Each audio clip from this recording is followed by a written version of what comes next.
To understand how we make choices, we have to look at two different worlds colliding. On one side, we have sweeping market mathematics that set the prices of everything around us. On the other, we have the absolute limits of an individual's wallet. Let's start with the market. Here are the demand and supply equations governing a hypothetical market for flash drives. Demand, representing the buyers, is QD equals 40 minus 2P. Supply, representing the sellers, is QS equals 2P. Before any single consumer can figure out what they want to buy, we have to solve these two equations to find the market price. The market has to clear first. Markets only clear when buyers and sellers agree. By setting our demand and supply equations equal to each other, 40 minus 2P equals 2P, we can solve for the equilibrium price. After doing the algebra, we find the price is exactly $10. To figure out how many flash drives will actually be sold at that price, we take that $10 and plug it back into our supply equation. 2 times 10 gives us an equilibrium quantity of 20 flash drives. Now we zoom in from the entire market down to a single consumer.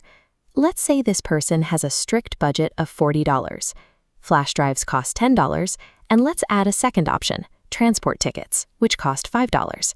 We map this out using a budget set, showing every affordable combination of these two goods. If they spend all $40 on $10 flash drives, they get a maximum of 4 on the y-axis.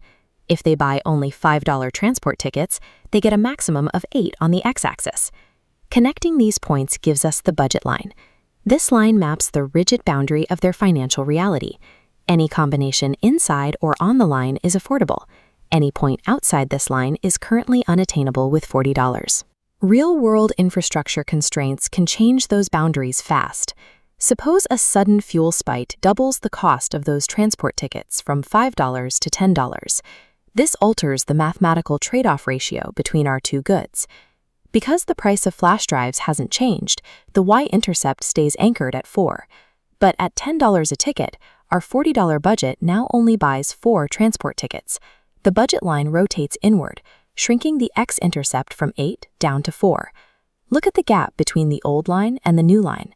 This inward rotation physically represents a direct loss of purchasing power. Those combinations are now entirely blocked off by the higher transport costs. Let's test this logic. What if the government steps in with a transport subsidy that increases the consumer's total available income to $60, while both goods remain at $10 each? How does the budget line react to a change in income rather than price? An income change causes a parallel shift. With $60, the consumer can afford a maximum of 6 flash drives or 6 transport tickets. The entire boundary pushes outward to these new limits. This chart shows an indifference map, a series of nested convex curves. It serves as the counterweight to the budget line. It tracks what the consumer actually wants, completely ignoring what they can afford. As the arrow indicates, curves further from the origin represent higher levels of satisfaction. While transport costs and income dictate the strict boundaries of reality, the indifference map represents pure, unbounded human preference. The consumer's ultimate objective is simple to state, but requires precision to execute. They must reach the highest possible indifference curve without crossing the limits of their budget line. Look at points R and S, where the budget line intersects the lower curve. This is suboptimal. True equilibrium happens at the point of tangency. At point C, the budget line perfectly brushes indifference curve 2, matching the substitution rate with market prices. The entire economic mechanism locks together through 3 rules. Market algebra sets the equilibrium price. The budget defines the physical boundary of what you can afford, and tangency between that boundary and your indifference curve maximizes your utility. Economic equilibrium requires balancing both sides of the equation.